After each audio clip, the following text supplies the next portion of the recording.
Furieusement sifflée en ville de Fribourg, l'atmosphère cinématographique bat son plein. Les faciès heureux des cinéphiles justifient cette programmation diversifiée proposée par le FIF. La flamme de l'engouement peut encore folâtrer quelques jours.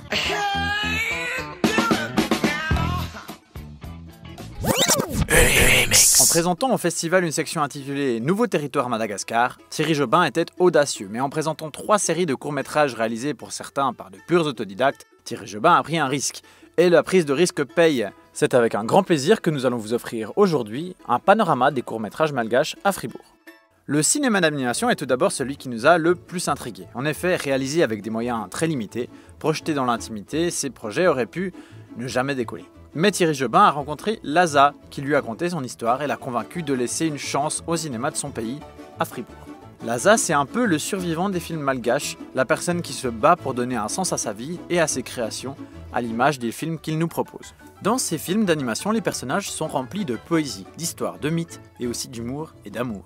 Si nous devions en retenir 2, nous mettrions en évidence sur une branche de Eri, l'histoire d'un caméléon qui ne doutait pas de lui-même, un peu à tort d'ailleurs, et Hasalambo de Sitraka, l'histoire d'un chien qui fait une merde, et cette merde s'avère être très démagogique. La morale de cette histoire étant que n'importe qui peut dire à peu près n'importe quoi, et que c'est quand même pas une raison pour agir n'importe comment.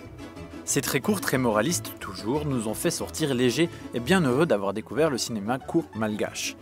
Certains étaient durs à encaisser, d'autres très longs, mais tous avaient cette poésie en eux que les malgaches ont l'air d'avoir bien su saisir. À quand la suite ? Pour nous, la suite, ce sera les courts-métrages documentaires. Dans ce pays où les salles de cinéma ont été remplacées par des télés, au milieu de certains quartiers, Laza nous propose une autre sélection de 3 courts-métrages. Ceux-ci racontent en 3 histoires les trajectoires de 3 personnes cherchant des stratégies pour se sortir de la grisaille du quotidien. Le premier décor nous fait découvrir, non sans effroi d'ailleurs, les bidonvilles d'Antananarivo, la capitale de Madagascar.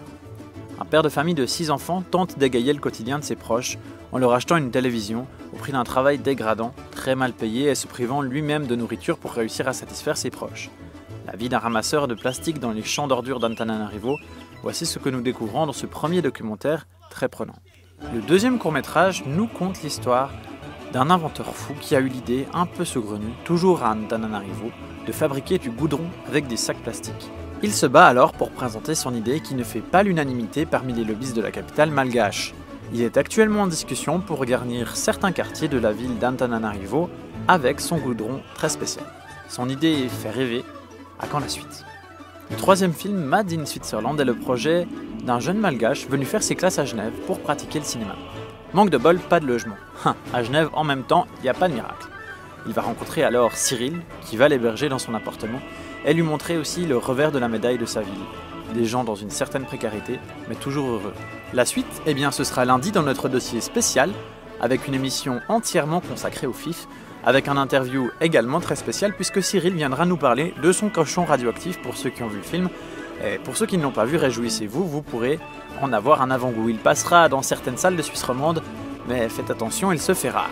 Voilà pour ces 3 courts-métrages documentaires ainsi que ces courts-métrages animation.